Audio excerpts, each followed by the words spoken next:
এই হজরত হাজেরা ছিলেন হজরত ইব্রাহিম আলাইহিস সালামের দ্বিতীয় স্ত্রী। তিনি বিশ্ব মানবতার মুক্তি ও কল্যাণের পথ প্রদর্শক নবী হজরত মুহাম্মদ সাল্লাল্লাহু আলাইহি সাল্লামের পূর্বপুরুষ হজরত ইসমাইল আলাইহিস সালামের মাতা। হজরত হাজেরা ছিলেন আল্লাহ প্রেমিক এক মহিয়সী নারী। তার আল্লাহ প্রেম ও স্বামী ভক্তির দৃষ্টান্ত পৃথিবীতে সত্যি বিরল। তারই গর্ভে জন্মগ্রহণ করেন হজরত ইসমাইল আলাইহিস সালাম। তৎকালীন মিশরের বাদশাহ ছিল সাধুন। সাধুন ছিল এক অত্যাচারী বাদশাহ। তাকে ফেরাউন বলা হতো। পাপিষ্ঠ সাধুনের রাজ্যে অনেক আল্লাহ ভক্ত ন্যায়পরায়ণ লোকের বসবাস ছিল। তারা সর্বদা সাধুনের হাত থেকে মুক্তি পাবার জন্য মহান আল্লাহর কাছে সাহায্য কামনা করত। তাদের মধ্যে একজন ছিলেন হজরত হাজেরার পিতা। অত্যাচারের রাজ্যের এক গ্রামে বসবাস করত হাজেরার পরিবার। সে পরিবারের সদস্য সংখ্যা ছিল ৩ জন: হাজেরার মাতা পিতা ও হাজেরা। সুখ আর আনন্দে ভরপুর ছিল তাদের সংসার। ধন সম্পদ আর প্রভাব প্রতিপত্তি ছিল না তাদের, তবুও কোনো অভাব অনটন নেই তাদের। সুখের সাথেই তাদের দিন কেটে যায়। পরিবারের সবারই ছিল ধর্মের প্রতি অগাধ ভক্তি। কোনো পাপ কাজে তারা লিপ্ত হতো না। যদিও পাপে নিমজ্জিত হয়ে গিয়েছিল সারা দেশ, পাপকে কেউ পাপ বলেই মনে করত না। পাপ করা ছিল সকলের নিত্য নৈমিত্তিক ব্যাপার। আল্লাহর পথ ভুলে গিয়েছিল প্রায় সবাই। কিন্তু হজরত হাজেরার পরিবারের বিশ্বাস ছিল মহান আল্লাহর প্রতি। সর্বদাই তারা সৎ কাজে সময় কাটাতেন এবং সর্বদাই আল্লাহর বন্দিগির মধ্যে নিমগ্ন থাকতেন। হাজেরা তার পিতামাতার পথ অনুসরণ করলেন। তাদের ন্যায় ভদ্র, নম্র ও বিনয়ী হয়ে উঠলেন। আল্লাহর প্রতি তার ছিল অগাধ বিশ্বাস। তাই তিনি সর্বদা আল্লাহর ইবাদত বন্দেগীর মধ্যে নিমগ্ন থাকতেন। কোনো পাপ কাজ করতেন না। ছোটবেলা থেকেই হাজেরার চরিত্রে কয়েকটি গুণ পরিলক্ষিত হয়েছিল। হাজেরা ছিলেন ধার্মিক, বিনয়ী ও মিষ্টভাষী। তার সরলতা ও মমতার কথা চারদিকে ছড়িয়ে পড়ে। সকলে তার ধর্মানুরাগ ও চরিত্রের মাধুর্য দেখে অবাক হয়ে যায়। প্রতিবেশীরাও হাজেরাকে অত্যন্ত ভালোবাসত, ভালো জানত। তারা সর্বদা হাজেরার প্রশংসা করত। এসব প্রশংসা শুনে হাজেরার মাতা পিতাও আনন্দ বোধ করতেন আর নিজেদেরকে সৌভাগ্যবান বলে মনে করতেন। তারা তাদের আদরের সন্তানকে নিয়ে সর্বদা ভাবতে থাকেন কিভাবে তাকে মানুষ করে গড়ে তোলা যায়, সেই চিন্তা করতেন। কিভাবে মেয়েকে মহিয়সী নারী হিসেবে গড়ে তোলা যায়, এই ভাবনায় বিভোর থাকতেন। ছোটবেলা থেকেই হাজেরার মা নানা বিষয়ে তাকে শিক্ষা দিতে থাকেন। এভাবেই দেখতে দেখতে বেশ কয়েকটি বছর অতিবাহিত হয়। হাজেরাও আস্তে আস্তে বড় হতে থাকেন।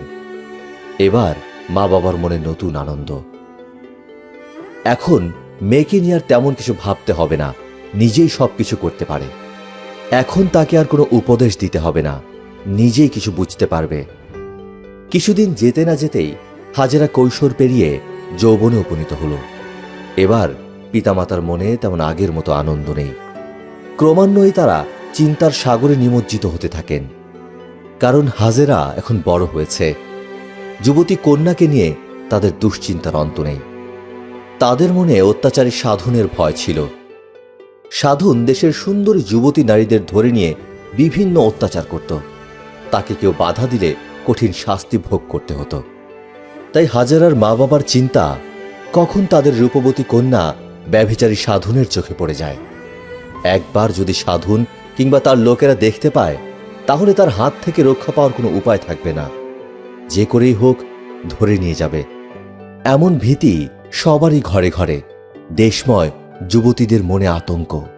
সাধুনের লোকেরা বাড়ি তল্লাশি চালায়, পথে পথে ঘুরে বেড়ায়, কোথাও একটা সুন্দরী মেয়ে দেখা যায় কিনা। পেলেই নিয়ে উপস্থিত করবে সাধুনের কাছে। এ সকল চিন্তা করতে করতে তাদের দিন যায়। হাজেরার রূপ যৌবন দেখে সকলেই পাগল হয়ে যায়, কিন্তু সাধুনের ভয়ে তারা ভীত। সাধুন যদি তার ঘরে এমন সুন্দরী স্ত্রী দেখে, তাহলে হত্যা করে হলেও কেড়ে নেবে। তাই ইচ্ছা থাকা সত্ত্বেও কেউ হাজেরাকে বিয়ে করার সংকল্প করে না। পিতামাতা এমন আদরের কন্যাকে বিয়ে দেওয়ার জন্য কোনো পাত্রও খুঁজে পায় না। বিপদে পড়ে যায় তারা। কি করে মান ইজ্জত রক্ষা করবে নিজেদের? কেমন করে হাজেরার সতীত্ব রক্ষা করবে ব্যভিচারী সাধুনের হাত থেকে? এসব চিন্তায় তারা সর্বদাই অস্থির। হাজেরাকে নিয়ে নানা চিন্তা ভাবনায় হাজেরার পিতার মন ভেঙে যায়। চেষ্টা করেও তার স্বাস্থ্য ঠিক হয় না, ক্রমান্বয়ে অবনতির দিকেই যেতে থাকে। এতে শয্যাশায়ী হয়ে পড়েন তিনি। স্বামীর অসুখ দেখে হাজেরার মাও অস্থির হয়ে পড়েন। সাধ্যমতো সেবা যত্ন করতে থাকেন, বিভিন্ন জায়গা থেকে চিকিৎসক আনেন, কিন্তু অসুখ ভালো হয় না। সকল চেষ্টা প্রচেষ্টাই ব্যর্থতায় পর্যবসিত হয়। এবার মামে চিন্তার সাগরে হাবুডুবু খেতে থাকেন। অন্তিম সময় ঘনিয়ে আসে হাজেরার পিতার। তিনি নিজেও বুঝতে পারলেন যে তার পৃথিবীতে আর বেশি দিন থাকার সময় নেই। হয়তো কিছুদিনের মধ্যেই দুনিয়ার মায়া পরিত্যাগ করে পরপারে যেতে হবে। তিনি ভাবলেন, এ অবস্থায় তার কন্যা ও স্ত্রীকে কিছু ওসিয়ত করা দরকার, যাতে তার অবর্তমানে মেয়ে ও তার মা সত্য পথে থাকতে পারে। হাজেরার পিতা ক্ষীণস্বরে বলতে থাকে, আমি আজ তোমাদের কয়েকটি কথা বলার জন্য ডেকেছি। মনে হয় আমার সময় শেষ হয়ে এসেছে। এ পৃথিবীতে সবাই চিরদিন বেঁচে থাকে না, চলে যেতেই হয়। একদিন তাই আমাকেও চলে যেতে হবে। এরপর স্ত্রীকে উদ্দেশ্য করে বলেন, তুমি আমার ইচ্ছার কথা সবই জানো। আমার ইচ্ছা ছিল হাজেরাকে মনের মতো পাত্রের হাতে তুলে দিব, কিন্তু আমি তা পারলাম না। তুমি আমার অবর্তমানে সর্বদা হাজেরার সুখের জন্য চেষ্টা করবে, পাপীদের লোলুপ দৃষ্টি থেকে রক্ষা করবে। এরপর হাজেরাকে বলেন, মা হাজেরা, আমার চলে যাওয়ার সময় হয়েছে, যেতেই হবে। আমি চলে যাব এজন্য কোনো দুঃখ নেই। ভয় হয় তোমাকে এই পাপের রাজ্যে রেখে যাচ্ছি। তুমি কখনো ধৈর্যহারা হবে না, সর্বদা আল্লাহকে স্মরণ করবে, তার কাছে সাহায্য প্রার্থনা করবে। আল্লাহ সুবহানাহু ওয়া তাআলা তোমাকে সাহায্য করবেন। আল্লাহ রক্ষা করলে কেউই কিছু করতে পারবে না। আমি তোমার জন্য দোয়া করি, তুমি জীবনে সুখী হও। পৃথিবীর অন্যান্য নারীদের মধ্যে তুমি উজ্জ্বল তারকা হয়ে থাকো। এসব বলতে বলতেই হাজেরার পিতা ইন্তেকাল করেন। পিতার ইন্তেকালের পর 1 বছর অতিবাহিত হলে হযরত হাজেরা ও তার মা নানা প্রকার বিপদ ও দুশ্চিন্তার মধ্যে দিয়ে দিন কাটাতে থাকেন, আর নিজেদেরকে সকল বিপদ আপদ থেকে রক্ষা করার জন্য আল্লাহর কাছে প্রার্থনা করতে থাকেন। মিশরের একটি প্রসিদ্ধ নগরী তিনা। এখানে প্রতি বছর বিরাট মেলা বসে। দেশের চারদিক থেকে হাজার হাজার মানুষ এখানে উপস্থিত হয়ে সবাই মেলা উপভোগ করে। তিনার মেলার সময় এগিয়ে আসে। সবাই মেলায় যাওয়ার জন্য প্রস্তুতি নেয়। হাজেরার সমবয়সী সব ছেলেমেয়েরা মেলায় যাবে, তাই হাজেরার মন খারাপ হয়ে যায়। হাজেরার মেলায় যেতে ইচ্ছে হয়। হাজেরার পিতার ইন্তেকালের পূর্বে অনেকবার মেলায় গিয়েছে। আজ পিতা বেঁচে নেই, এজন্য হাজেরার মন আরো খারাপ। এ মেলায় এসে সবাই আনন্দ উপভোগ করবে, এমনকি স্বয়ং বাদশাহ ও পাত্রমিত্র সহ মেলায় উপস্থিত হয়ে আনন্দ উপভোগ করবে। হাজেরার মা মেয়ের মনের অবস্থা জানতে পেরে বলেন, চল মা, আমি তোকে মেলায় নিয়ে যাব।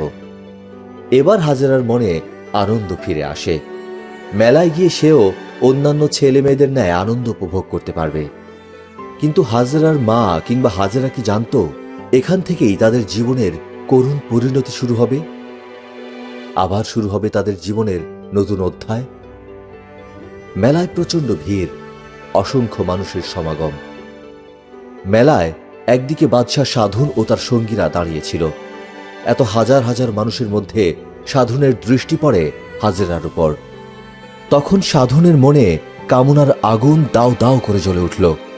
এক দৃষ্টিতে তাকিয়ে থাকে হাজেরার দিকে।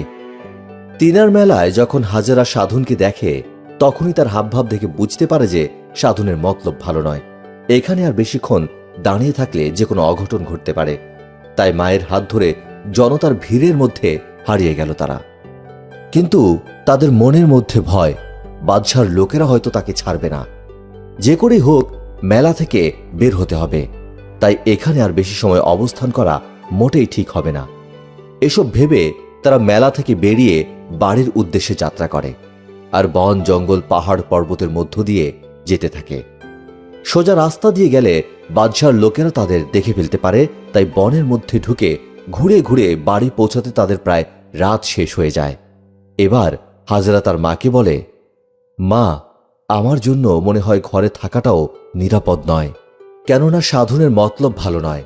সে আমাকে খুঁজে বের করার জন্য হয়তো লোক পাঠাবে। এরা আমাদের বাড়ি এসে হামলা করবে, তাই বাড়িতে থাকা কোনো মতেই নিরাপদ হবে না। এখন তাহলে কোথায় গিয়ে নিজেকে রক্ষা করবি? আমিও তাই ভাবছি মা। তাহলে কোনো আত্মীয় স্বজনের বাড়ি গিয়ে লুকিয়ে থাক। এবার হাজেরা তার মাকে বোঝায়, না মা, তাও সম্ভব নয়, কেননা সাধনের লোকেরা আমাকে না পেয়ে দেশের প্রতিটি ঘর খোঁজ করবে। যে করেই হোক আমাকে এরা খুঁজে বের করবে, তখন করার কিছুই থাকবে না। কোনো লোকালয়ে থাকা আমার জন্য নিরাপদ নয়। আমার জন্য এখন নিরাপদ স্থান হচ্ছে কোনো গভীর বন। তাহলে যদি সাধনের হাত থেকে রক্ষা পেতে পারি। হাজেরার মা বললেন, তবু আমি তোকে একা ছেড়ে দেব না, আমাকেও তুই জঙ্গলে নিয়ে চল। বাঁচলে দুজনেই বাঁচব, আর মরলে দুজনেই একসাথে মরব। হাজেরা তার বৃদ্ধা মাতাকে বাধা দিয়ে বলল, এটা কি সম্ভব? তুমি একজন বৃদ্ধা মানুষ, তোমার অনেক বয়স, শরীরের তেমন কোনো শক্তি নেই, পথ চলতে তোমার কষ্ট হবে, আমাকে অনেক সময় দৌড়াতে হবে, তুমি তা পারবে না।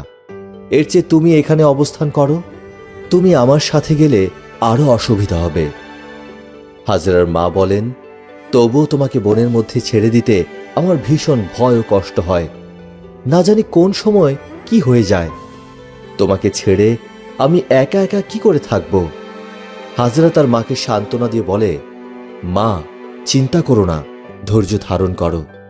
বিপদে ধৈর্যহারা হলে আল্লাহ সুবহানাহু ওয়া তাআলা আমাদের উপর অখুশি হবেন। তুমি আমাকে আল্লাহর নামে ছেড়ে দাও, আল্লাহ আমাকে রক্ষা করবেন। তিনি কোনো বান্দার অমঙ্গল কামনা করেন না। আমি রাতের বেলা গোপনে তোমাকে দেখে যাব, যাতে আমার জন্য মনে কোনো চিন্তা না আসে। মা ও মেয়ের মধ্যে কথোপকথনের মধ্যে রাত প্রায় শেষ হয়ে যায়। হাজেরা বলল, মা, আর অপেক্ষার সময় নেই। দেরি করলে হয়তো সকাল হওয়ার পূর্বেই আমি নিরাপদ স্থানে পৌঁছতে পারবো না। এমনিভাবেই মায়ের কাছ থেকে হাজেরা বিদায় হয়ে গেল। পথের দিকে এক দৃষ্টিতে চেয়ে থাকে তার বৃদ্ধ মা। আল্লাহর কাছে দুহাত তুলে মোনাজাত করেন, হে আল্লাহ, তোমার দয়ার কোনো শেষ নেই। তুমি দয়া করে হাজেরার মান ইজ্জত রক্ষা করো। আমার সাহায্য চাওয়ার মতো আর কেউ নেই, তুমি একে সাধনের হাত থেকে বাঁচাও। এভাবে দোয়া করতে করতে কখন রাত শেষ হয়ে গেছে টেরও পায়নি হাজেরার মা। হঠাৎ পুরুষ কণ্ঠ শুনে জ্ঞান ফিরে আসে। সাধনের লোকেরা হাজেরার খোঁজে এসে গেছে। হাজেরার মা লোকদের দেখেই বুঝতে পারে এরা সাধনের লোক। আগত লোকদের মধ্য থেকে একজন জিজ্ঞেস করে, এই বুড়ি, এটা কি সুন্দরী হাজেরার বাড়ি? এবার হাজেরার মা কোনো উত্তর দেওয়ার শক্তিও হারিয়ে ফেলে।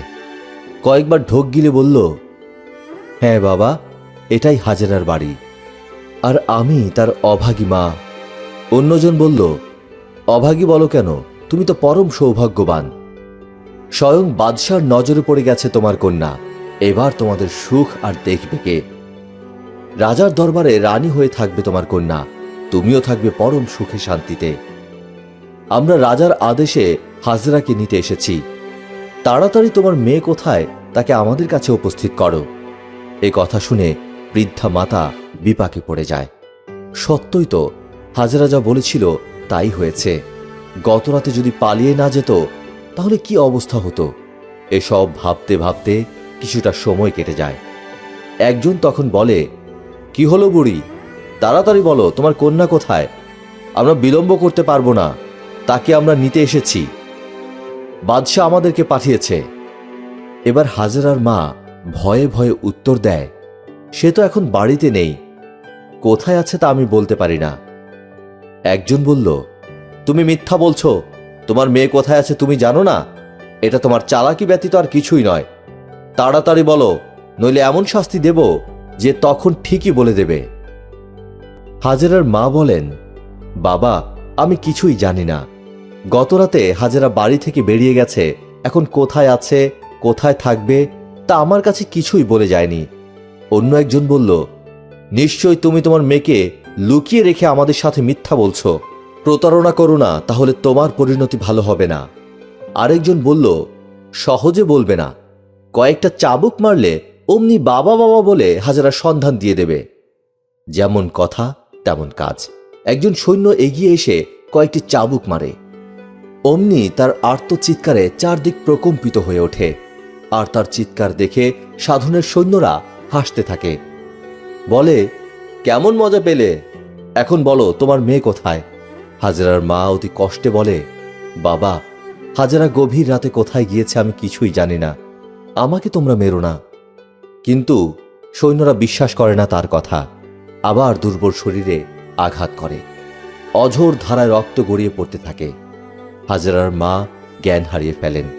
তখন একজন বলল, বুড়িকে আর পিটিয়ে লাভ নেই, মারা গেলে আমরা সুন্দরী হাজেরার সন্ধান পাব না, তাই বাঁচিয়ে রেখে শাস্তি দিলে তখন বলে দেবে। চল, বুড়িকে নিয়ে বাদশার দরবারে উপস্থিত হই।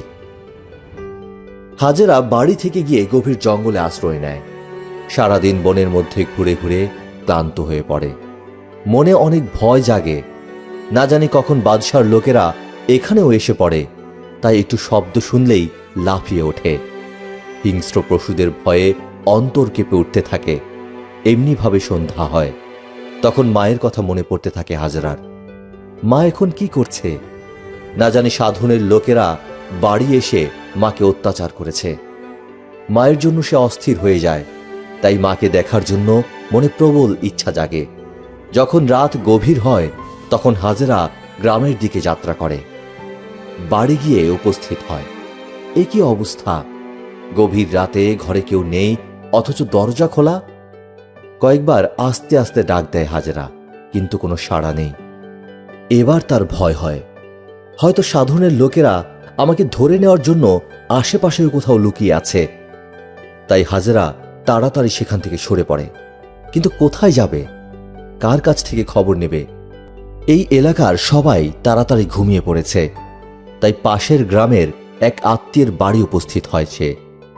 সেখানে তারাও ঘুমিয়ে পড়েছে। হাজেরার ডাকে জেগে ওঠে সমবয়সী একটি মেয়ে।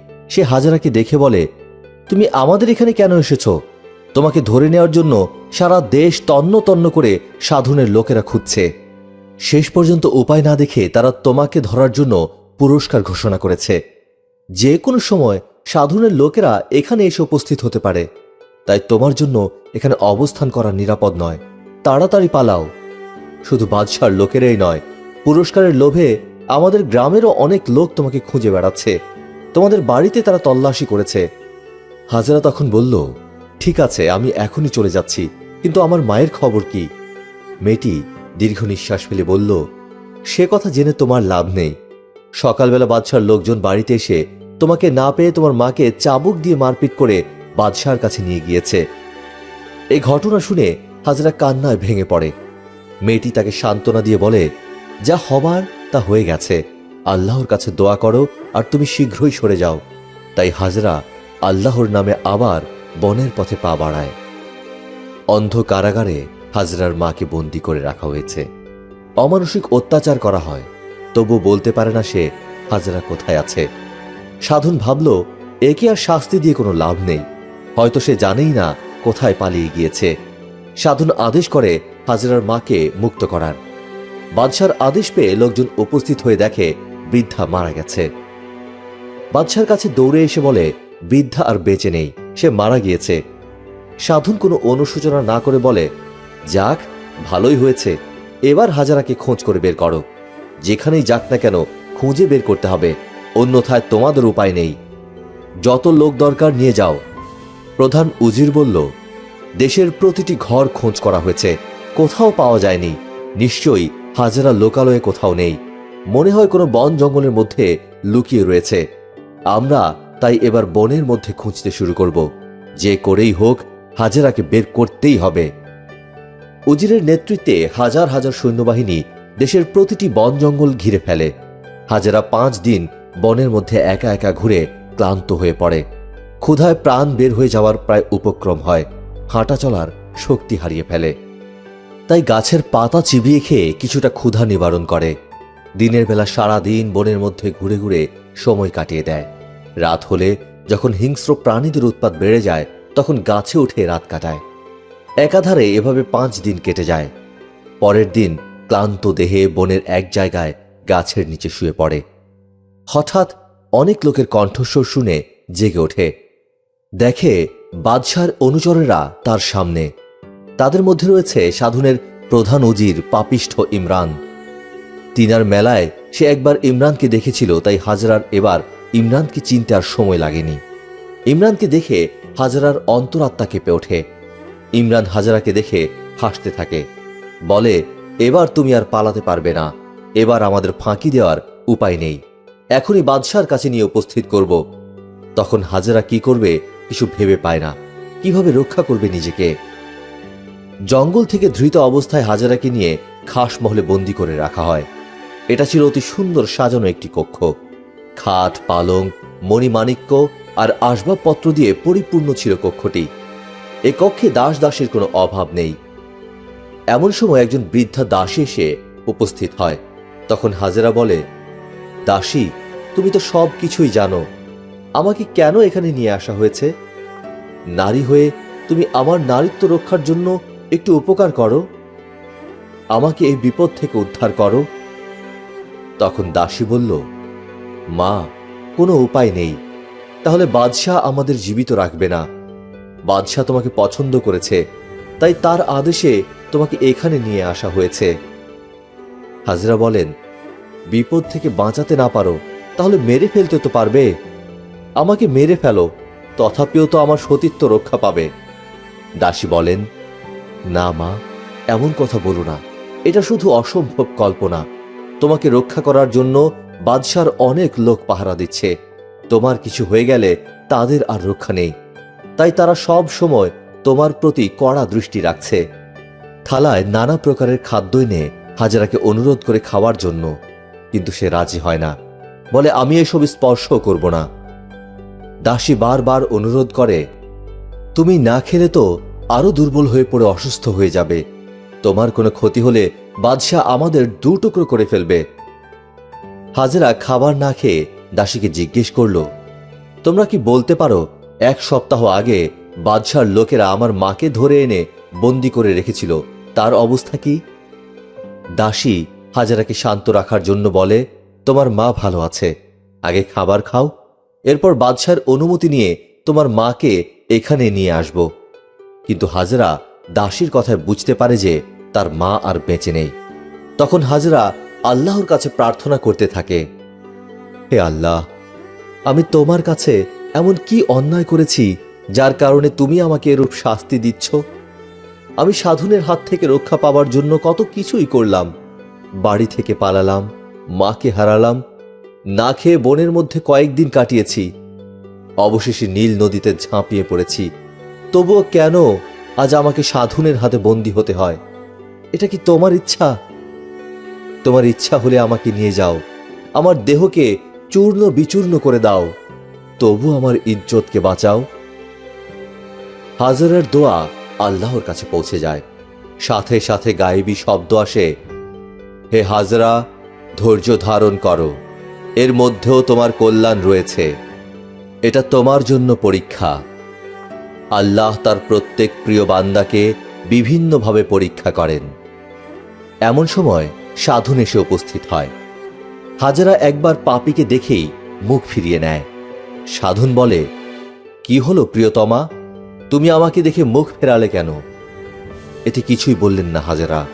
সাধুন আবার বলে, আমাকে হাসি মুখে বরণ করো। কোনো উত্তর আসে না হাজরার পক্ষ থেকে। তখন সাধুন একটু রেগে যায়, বলে, দেখো, তোমার মতো আমি অনেক নারীর দেহ ভোগ করেছি, কারো সাধ্য ছিল না আমার কথার অবাধ্য হবার। তুমিও আমার অবাধ্য হতে পারবে না। আজ তোমার রক্ষে নেই, তোমাকে আমি ভালোবাসি, আমি সকলকে কামনা নিয়ে ভোগ করেছি, কিন্তু তোমাকে দেখার পর তোমার প্রতি মায়া জন্মেছে, তাই তোমাকে রানী হিসেবে রাখতে চাই।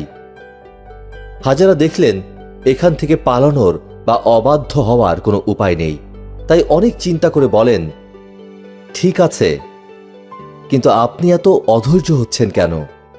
আপনি যখন আমাকে চাচ্ছেন অবশ্যই পাবেন। আমি আপনার রানী হয়েই জীবন যাপন করব, এটা তো আমার জন্য সৌভাগ্য, তবে আমাকে একটু সময় দিতে হবে।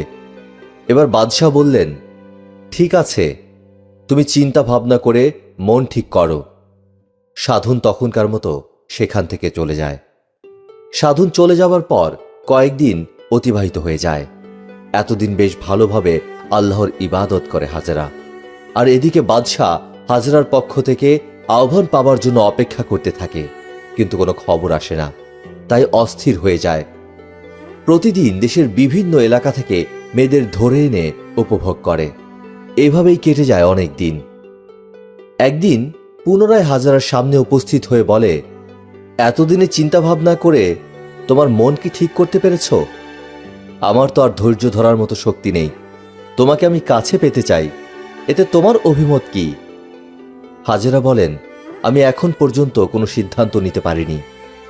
সাধুন কিছুটা উত্তেজিত হয়ে বলে, তুমি মনে হয় আমার সাথে চালাকি করছো। তুমি জানো না, আমার সাথে চালাকি করে কেউ কোনোদিন জয়ী হতে পারেনি, আর পারবেও না। তাই তুমি তোমার এসব চিন্তা ভাবনা পরিত্যাগ করো। তোমাকে 3 দিনের সময় দিলাম। এর মধ্যে তোমার মন ঠিক করে যদি আমার কথায় রাজি না হও, তাহলে জোর করেই তোমাকে ভোগ করব। এ বলেই পাপিষ্ঠ চলে যায়। এবার হাজেরা আরো চিন্তায় পড়ে যায়। 3 দিন পর তার অবস্থা কি হবে? জীবনের সবচেয়ে মূল্যবান বস্তু হারাতে হবে। আল্লাহর কাছে প্রার্থনা করে, হে আল্লাহ, আমি আমার জীবন তোমার দরবারে সঁপে দিলাম। তুমি আমাকে পাপীর হাত থেকে বাঁচাও। 3য় দিন অতিবাহিত হয়ে চলে যায় চিন্তা ভাবনা আর আল্লাহর কাছে প্রার্থনা করার মাধ্যমে। বাদশাহ সাধুন 4র্থ দিনে এসে উপস্থিত হয়ে বলে, হাজেরা, 3য় দিন অতিবাহিত হয়ে গেছে, আজ 4র্থ দিন। আমি 3 দিন সময় দিয়েছিলাম, কিন্তু তোমার পক্ষ থেকে কোনো উত্তর এলো না। তাই আজ তোমার আর কোনো চালাকি চলবে না। যেভাবেই হোক আজ আমি তোমাকে ভোগ করবই। বলতে বলতে প্রবেশ করে কক্ষের মধ্যে। তখন ভয়ে দুরুদুরু করতে থাকে হাজেরার বুক। আজ আর কোনো পথ নেই। সাধুনের হাত থেকে রক্ষা পাবার জন্য আজ তাকে সতীত্ব বিসর্জন দেয়া ব্যতীত আর কোনো বিকল্প পথ নেই। অত্যাচারী সাধুন ক্রমান্বয়ে এগিয়ে যেতে থাকে হাজেরার দিকে। হাজেরা ভয়ে ভীত হয়ে বলে, পাপিষ্ঠ, আল্লাহকে ভয় করো। সাধুন বলে, এখনো সময় আছে, স্বেচ্ছায় নতি স্বীকার করো, দেখবে রানী হয়ে থাকবে। অন্যথায় আমার অবাধ্য হলে দাসীর ন্যায় জীবন যাপন করতে হবে। হাজেরা বলে, আল্লাহ তোমাকে ক্ষমা করবে না। অট্টহাসিতে ফেটে পড়ে সাধুন।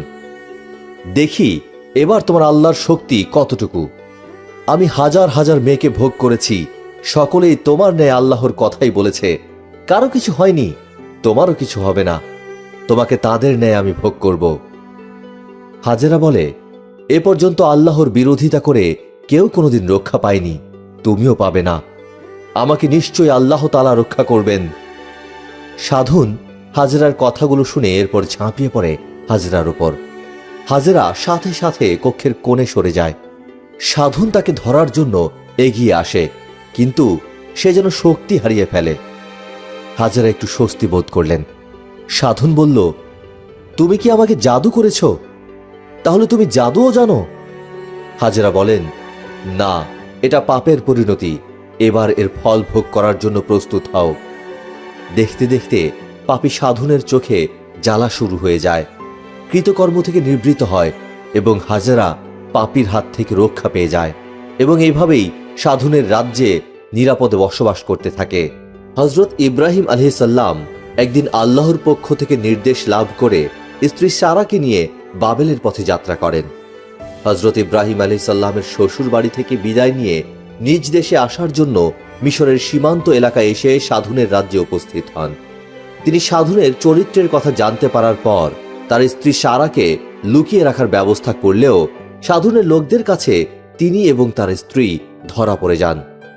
অত্যাচারী ও পাপী সাধুন প্রথমে হযরত সারা আলাইহিস সালামের রূপ দেখেই পাগল হয়ে যায় এবং কামনা বাসনা পূরণ করার জন্য শাহী মহলে ধরে নিয়ে আসে। শাহী মহলে আনার পর নিজের ইচ্ছা পূরণের কথা সারার কাছে ব্যক্ত করে। সারা ছিলেন খুবই বুদ্ধিমতী মহিলা। তিনি সাধুনকে বললেন, আপনি হলেন দেশের বাদশাহ। আপনি একটা কিছু করতে চাইলে তাতে কি আমি অমত পোষণ করতে পারি? আপনার কথায় আমি রাজি আছি, তবে আমাকে একটু সময় দেবেন। আমি 2 রাকাত নামাজ আদায় করব মাত্র। এতে সাধুন রাজি হয়ে যায়। হযরত সারা আলাইহিস সালাম প্রথমে অজু করে 2 রাকাত নামাজ আদায় করলেন। এরপর আল্লাহর কাছে প্রার্থনা করলেন, হে আল্লাহ, তুমি আমার মালিক।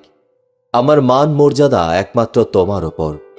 তুমি ব্যতীত আমার মর্যাদা রক্ষা করার মতো আর কেউ নেই।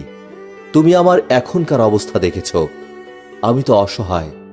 তুমি এ অবস্থায় আমাকে সাধুনের অত্যাচার থেকে রক্ষা করো। মহান আল্লাহ তার দোয়া কবুল করেন। মোনাজাত শেষ করে হযরত সারা আলাইহিস সালাম সাধুনকে তার ইচ্ছে পূরণ করার জন্য অনুমতি প্রদান করেন। তখন সাধুন মহা আনন্দে সারার পানে অগ্রসর হয় তার কাম বাসনা চরিতার্থ করার জন্য। কিন্তু আল্লাহ রাব্বুল আলামিন তাকে সে সুযোগ দিলেন না। যখনই সাধুন সারার প্রতি অগ্রসর হলো, তখনই তার সারা শরীর কাঁপতে শুরু করল। আস্তে আস্তে অত্যাচারী সাধুনের শরীর অবশ হয়ে আসে।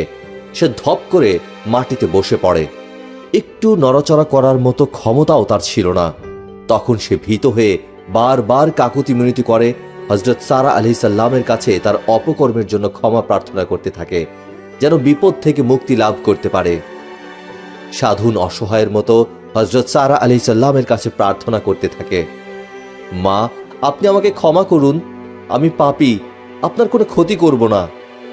সাধুনের কান্নায় সারার মনে দয়া হয়, তাই হযরত সারা আলাইহিস সালাম তাকে ক্ষমা করে দেন। সাথে সাথে সাধুন পূর্বের অবস্থায় ফিরে যায়। এটাই হলো মানুষের চরিত্র। সাধুন পূর্বের ন্যায় শক্তি ফিরে পেয়ে বিপদের কথা ভুলে যায়। সারার মুখ পানে তাকিয়ে সে আবার উত্তেজিত হয়ে ওঠে। এরপর আবার খারাপ চিন্তা উদয় হয়। তাই প্রতিশ্রুতির কথা ভুলে গিয়ে সারার সাথে কাম বাসনা পূরণ করার জন্য পুনরায় চেষ্টা করতে থাকে। এবারও পূর্বের ন্যায় তার সারা শরীর অবশ হয়ে যায়, কোনো অবস্থায় নড়াচড়া করতে পারে না। তাই এবার পূর্বের ন্যায় সারার কাছে মিনতি জানাতে থাকে, মা, আমাকে ক্ষমা করুন, আমি আপনাকে মুক্ত করে সম্মানের সাথে বিদায় করব। হযরত সারা আলাইহিস সালাম সাধুনকে সাবধান করে দিয়ে বলেন, যদি আবার তুমি এই প্রতিশ্রুতি ভঙ্গ করো, তাহলে তোমার পাপের জন্য আল্লাহ তাআলা তোমাকে ধ্বংস করে দেবেন। আমার অনেক শিক্ষা হয়েছে, আমি বুঝতে পেরেছি আমার প্রতিশ্রুতি ভঙ্গ করার জন্যই আমার এ অবস্থা হয়েছে। আমি আর অন্যায় করব না। হযরত সারা আলাইহিস সালাম আল্লাহর কাছে প্রার্থনা করলে সাধুন আবার পূর্বের অবস্থায় ফিরে গেল। এরপর সাধুন তার লোকদের বলল, এ রমণীয় কারাগারে আটক যুবককে মুক্ত করে সম্মানের সাথে বিদায় করে দাও। বাদশার কথা অনুযায়ী কাজ হলো, কিন্তু তাদের শুধু খালি হাতেই বিদায় করে দিল না, অনেক ধন সম্পদ ও বিপুল পরিমাণ উপহার সামগ্রী প্রদান করে সম্মানের সাথে বিদায় করে দিল। যাবার সময় হযরত ইব্রাহিম আলাইহিস সালাম ও সারার খিদমতের জন্য একজন দাসী প্রদান করেন, যার নাম হযরত হাজরা। এই হাজরার কথা পূর্বেই উল্লেখ করেছি। সাধুন হাজরাকে তাদের খিদমতের জন্য প্রদান করে হযরত সারা আলাইহিস সালামকে লক্ষ্য করে বলে, এই কিশোরীও আপনার ন্যায় পুণ্যবান বলে আমি মনে করি, কেননা একেও আমি আপনার ন্যায় মনে করেছিলাম, কিন্তু সেই ইচ্ছা আমার সফল হয়নি। কেননা আপনার সাথে কাম পিপাসা নিবারণ করতে গিয়ে আমার যে অবস্থা হয়েছে, এই কিশোরীর সাথেও ওই একই অবস্থা হয়েছে বিধায় সেও একজন পুণ্যবান। তাই আপনাদের খেদমতের জন্য এ পুণ্যবতী বালিকাকে আপনাদের উপহার হিসেবে প্রদান করলাম।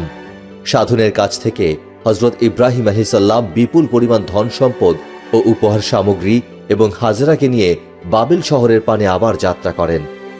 বাদশাহ সাধুনের দরবার থেকে হযরত ইব্রাহিম আলাইহিস সালাম স্ত্রী সারা ও দাসী হাজরাকে নিয়ে বাবিলে এসে জীবন অতিবাহিত করতে থাকেন। এভাবে সারা ও হযরত ইব্রাহিম আলাইহিস সালামের দীর্ঘ 10 বছরের সংসারে কোনো সন্তান না হওয়ায় হযরত ইব্রাহিম আলাইহিস সালাম দুঃখ বোধ করতে লাগলেন। তিনি আল্লাহর কাছে প্রার্থনা করেন। হযরত ইব্রাহিম আলাইহিস সালামের সন্তানের জন্য প্রবল আশা ছিল, এ কথা তার স্ত্রী সারা বুঝতে পেরেছিলেন। কিন্তু তিনি কি করবেন? ইচ্ছা করলেই তো আর সন্তান পাওয়া যায় না। সন্তান সন্ততি মহান আল্লাহ তাআলার দান। তাদের 10 বছরের বিবাহিত জীবন অতিবাহিত হলেও সন্তান জন্ম দিতে পারেননি তারা। তাই ইব্রাহিম আলাইহিস সালামের স্ত্রী হযরত সারা ধরে নিলেন তার গর্ভে কোনোদিন সন্তান আসবে না। যদি তার মা হওয়ার ক্ষমতা থাকত, তাহলে হয়তোবা এতদিন তিনি সন্তানের জন্ম দিতে পারতেন। তাই হযরত সারা আলাইহিস সালাম তার স্বামীর মনের আশা পূর্ণ করবার জন্য ইচ্ছা করেন, কেননা তার স্বামী হযরত ইব্রাহিম আলাইহিস সালাম তখন প্রায় বার্ধক্যের কাছাকাছি পৌঁছে যান। তাই একদিন হযরত সারা আলাইহিস সালাম তার স্বামী ইব্রাহিম আলাইহিস সালামকে বললেন, আমি আপনাকে আজ কিছু কথা বলতে চাই। আমি আপনার কষ্টের কারণ বুঝি। আপনার সন্তান লাভের প্রবল ইচ্ছা আছে। আমারও আপনার থেকে এই ইচ্ছা কম নয়। প্রত্যেক নারী চায় সন্তান জন্ম দিতে। নারী হয়ে সন্তান জন্ম দিতে না পারলে নারী জীবনের সার্থক হয় না। কিন্তু আমি কি করব? আল্লাহর ওপর কারো হাত নেই। আমার মনে হয় কোনোদিন সন্তান জন্ম দিতে পারবো না আমি। তাই আজ আপনাকে অনুরোধ করব অন্য আরেকটি বিয়ে করতে। আপনি যদি অন্য মহিলাকে বিয়ে করেন তাহলে নিশ্চয়ই তার সন্তান হবে। আমরা আমাদের সন্তানের অভাব পূরণ করতে পারব। কাজে আপনি আমার কথায় রাজি হয়ে যান। আমি আপনার বিয়ের ব্যবস্থা করি। হজরত ইব্রাহিম আলাইহিস সালামের সন্তান লাভের আশা ছিল প্রবল, এ কথা ঠিক। কিন্তু তিনি কোনোদিন দ্বিতীয়বার বিয়ে করার কথা চিন্তা করেননি। তিনি মনে করতেন আল্লাহ ইচ্ছা করলে সারার গর্ভেই তাকে সন্তান দান করতে পারেন। তাই যখন তার স্ত্রী তাকে পুনরায় বিয়ে করার জন্য অনুরোধ করেন, তখন মনে মনে এ প্রস্তাবকে সমর্থন করলেও মুখে হ্যাঁ বা না কিছুই বলেননি। তাই হজরত সারা স্বামীকে বলতে থাকেন যে, আমার প্রাণের স্বামী, নারীদের জন্য স্বামী সর্বাপেক্ষা মূল্যবান সম্পদ। প্রত্যেক নারী চায় তার স্বামী একার থাক। স্বামীকে কেউ কোনোদিন ভাগ দিতে চায় না। তথাপিও আমি নিজেই আপনার সুখের কথা বিবেচনা করে আপনার বংশের ধারা অব্যাহত রাখার জন্য আমার সকল সুখ ও শান্তি বিসর্জন দিতে পারব। কেননা আপনার সুখই তো আমার সুখ। আমি চাই আপনি সন্তানের পিতা হন, আপনি সুখী হন। আপনাকে আমি সুখী করতে পারলে আমার জীবন ধন্য হবে। এভাবে হজরত সারা নারীসুলভ আচরণ দিয়ে হজরত ইব্রাহিম আলাইহিস সালামকে দ্বিতীয়বার বিবাহে রাজি করান। এরপর হজরত ইব্রাহিম আলাইহিস সালাম দ্বিতীয় বিয়ে করতে রাজি হলেন এবং জিজ্ঞেস করেন, তোমার পছন্দ করা পাত্রীটিকে? তখন সারা আলাইহিস সালাম বললেন, এজন্য আপনাকে কোনো চিন্তা করতে হবে না। পাত্রী তো আমাদের ঘরেই আছে। আমি আমাদের পরিচারিকা হাজরার সাথে আপনার বিয়ে দিতে চাই।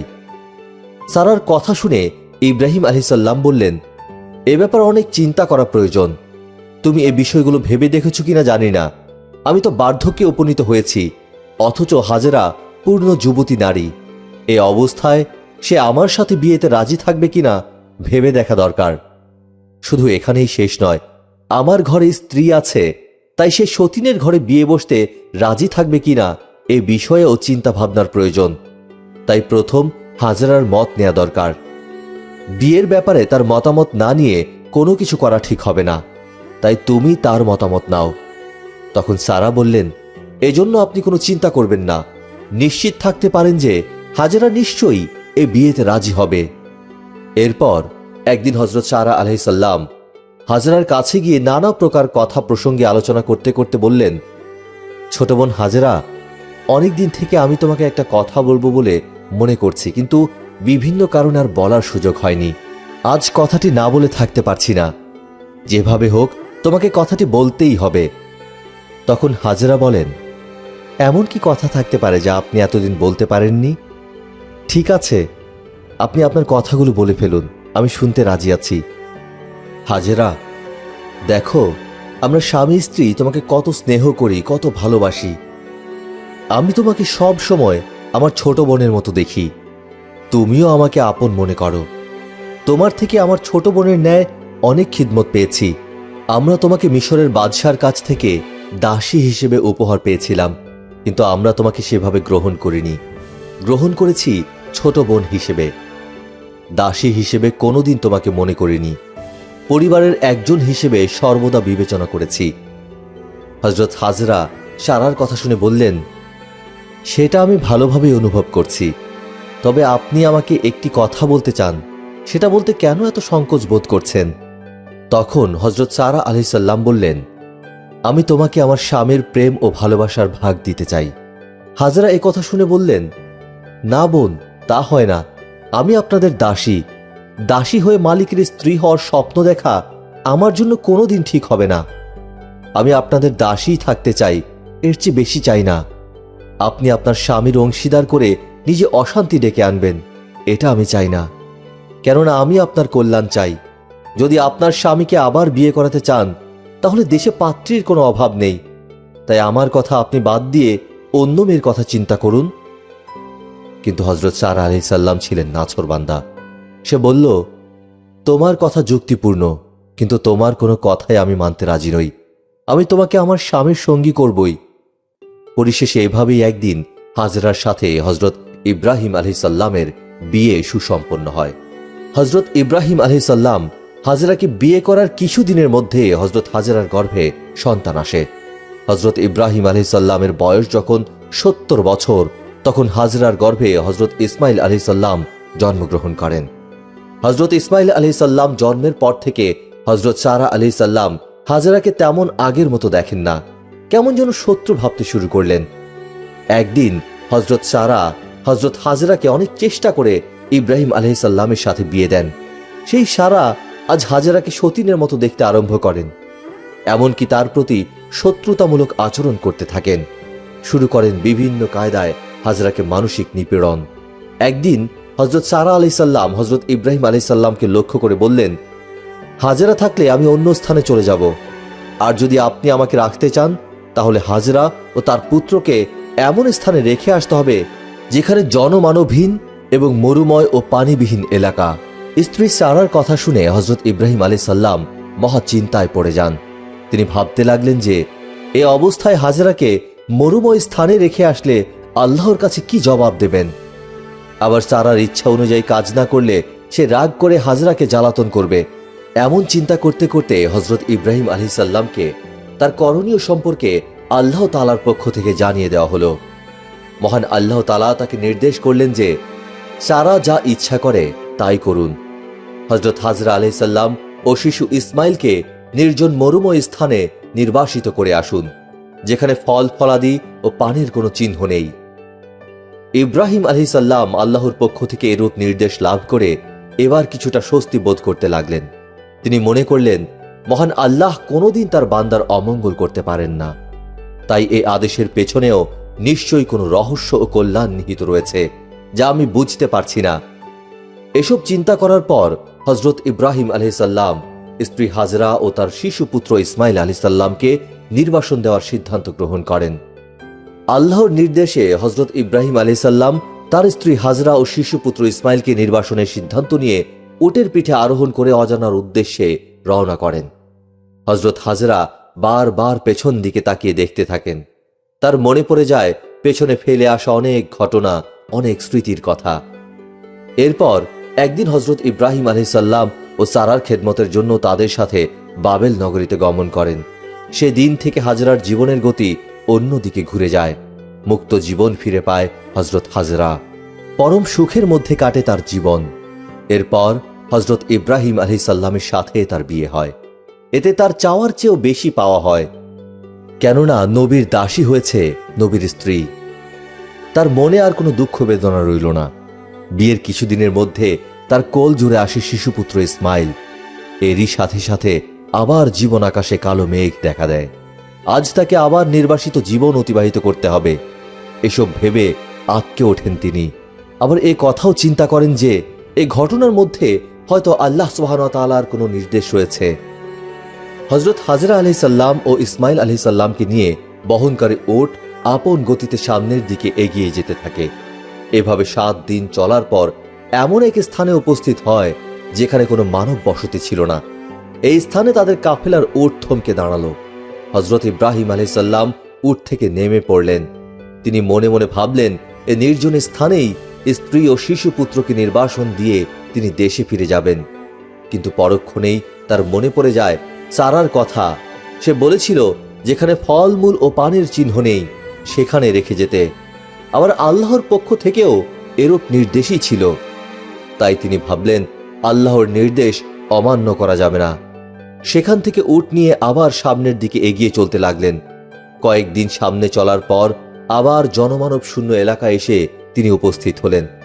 তারা এমন স্থানে উপস্থিত হন যেখানে ফলমূল বা পানির কোনো চিহ্ন ছিল না, শুধু চারদিকে মরুভূমি। এখানে আসার পর হজরত ইব্রাহিম আলাইহিসসালাম ক্লান্ত হয়ে পড়েন। এছাড়াও দিন শেষে রাত এসে যায়। তাই আল্লাহর নবী উক্ত স্থানে রাত্রি যাপন করার জন্য সিদ্ধান্ত গ্রহণ করেন। পরের দিন সকালবেলা হজরত ইব্রাহিম আলাইহিসসালাম তার স্ত্রী হাজরা ও পুত্রকে এই স্থানে রেখে যাওয়ার সিদ্ধান্ত গ্রহণ করেন। সেখানে হজরত হাজরা ও শিশু পুত্রের জন্য কয়েকটি রুটি, কিছু খেজুর ও পিপাসা নিবারণ করার জন্য এক মশক পানি দিয়ে মরু এলাকায় স্ত্রী পুত্রকে ফেলে হজরত ইব্রাহিম আলাইহিসসালাম উটের পিঠে ওঠার জন্য প্রস্তুত হন। যখন ইব্রাহিম আলাইহিসসালাম যাত্রা করবেন, তখন হজরত হাজরা আলাইহিসসালাম অশ্রুসিক্ত নয়নে বললেন, হে আমার প্রাণের প্রিয় স্বামী, আপনি আমাকে ও এই শিশুপুত্রকে এমন নির্জন স্থানে কার আশ্রয়ে রেখে যাচ্ছেন? স্ত্রীর কথা শুনে হজরত ইব্রাহিম আলাইহিসসালামের চোখ থেকে পানি গড়িয়ে পড়ে। তিনি স্ত্রীকে সান্ত্বনা দিয়ে বলেন, আমি তোমাদেরকে মহান প্রতিপালক রাব্বুল আলামিনের আশ্রয়ে রেখে যাচ্ছি। এখনো হৃদয় বিদারক কথা শুনে হজরত হাজরার চোখ থেকে ঝরঝর করে পানি বেরিয়ে আসে। তিনি আবার স্বামীর কাছে জানতে চান, হে আমার প্রাণের স্বামী, আপনি কি আমাদেরকে এখানে আল্লাহর নির্দেশে রেখে যাচ্ছেন? উত্তরে হজরত ইব্রাহিম আলাইহিসসালাম বললেন, হ্যাঁ, আমি নিজের ইচ্ছায় এ কাজ করছি না, মহান আল্লাহর ইচ্ছায় তোমাদেরকে এখানে রেখে যাচ্ছি। তোমাদের এখানে রেখে যাওয়ার মধ্যে আল্লাহর সন্তুষ্টি রয়েছে। স্বামীর কথা শুনে এবার হজরত হাজরা মনে মনে কিছুটা শক্তি ও সাহস লাভ করলেন। হজরত ইব্রাহিম আলাইহিসসালাম তার শিশুপুত্র ইসমাইল আলাইহিসসালাম ও স্ত্রী হাজরাকে সেই স্থানে রেখে দেশে রওনা করলেন। হজরত হাজরা আলাইহিসসালাম তার পুত্রকে কোলে নিয়ে স্বামীর প্রত্যাগমন পথের পানে এক দৃষ্টিতে তাকিয়ে থাকেন। তার চোখ থেকে কেবল পানি গড়িয়ে পড়ে। হজরত ইব্রাহিম আলাইহিসসালাম ফিরে আসার পর আল্লাহর কাছে প্রার্থনা করেন, হে আল্লাহ, আমি তোমার আদেশে আমার পরিবার রেখে গেলাম। হে আমার প্রতিপালক, মানুষদের এই স্থানের প্রতি আকৃষ্ট করে দাও, যেন এখানকার জনশূন্যতা দূর হয়ে একটি নগরীতে পরিণত হয়, আর ফল ফলাদি দিয়ে এই স্থানকে তুমি পূর্ণ করে দাও, যেন মানুষের পানাহারের ব্যবস্থা হয়। হজরত হাজরা স্বামী হারানোর বেদনায় ভেঙে পড়েন। আল্লাহর নির্দেশে তাদেরকে এখানে রেখে যাওয়া হচ্ছে, তাই আবার মনে শক্তি সঞ্চয় করে বলেন, ভয়ের কোনো কারণ নেই, আল্লাহ তো আমাদের সাথেই রয়েছেন। হজরত হাজরা আলাইহিসসালাম ও শিশুপুত্র ইসমাইলকে নির্বাসনে দিয়ে আসার পর কয়েকদিন অতিবাহিত হয়ে যায়। হজরত হাজরা আলাইহিসসালাম সর্বদা অনাগত দিনের কথা ভাবতে থাকেন। এরই মধ্যে স্বামীর রেখে যাওয়া খাদ্য ও পানি শেষ হয়ে যায়। খাবার মতো হজরত হাজরার কাছে আর কিছুই বাকি নেই। ক্ষুধায় প্রাণ বের হয়ে যাওয়ার অবস্থা। এ অবস্থায় তার স্তনের দুধ শুকিয়ে গিয়েছে, তাই নিজের জন্য না হলেও সন্তানের জন্য তার ভাবনা দেখা দেয়। কিভাবে সন্তানকে রক্ষা করবেন? একটু পানি হলেও তো ইসমাইলকে খাওয়ানো যেত। তাই কিছু পানির জন্য হজরত হাজরা অস্থির হয়ে পড়েন। পুত্রকে কোল থেকে নামিয়ে মাটির উপর শুইয়ে দিয়ে পানির সন্ধানে বের হয়ে পড়েন। এমন সময় সামনে সাফা পাহাড় নজরে পড়ে।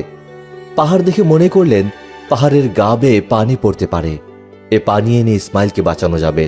তাই দ্রুত গতিতে পাহাড়ের ওপরে উঠে দেখলেন সেখানে পানির কোনো চিহ্ন নেই। সাথে সাথে তিনি আবারও অস্থির হয়ে পড়েন। এরপর অপর দিকে তিনি দেখতে পান মারোয়া পাহাড়। সাফা পাহাড়ে পানি না পেয়ে হজরত হাজরা আলাইহিসসালাম মারোয়া পাহাড়ে গমন করেন, কিন্তু সেখানেও তিনি কোনো পানির সন্ধান না পেয়ে আবার সাফা পাহাড়ে দৌড়ে যান। এভাবে পরপর তিনি দুটি পাহাড়ের মধ্যে 7 বার দৌড়েও একটু পানির ব্যবস্থা করতে পারেননি।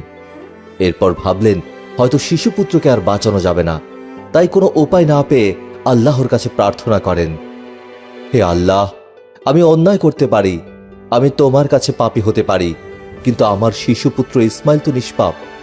তাই এই নিষ্পাপ শিশুটিকে বাঁচানোর জন্য একটু পানি আহারের ব্যবস্থা করে দাও। আল্লাহ রাব্বুল আলামিন হজরত হাজরা আলাইহিসসালামের প্রার্থনা কবুল করলেন। মোনাজাত শেষে শুনতে পেলেন কে যেন তাকে নাম ধরে ডাকছে।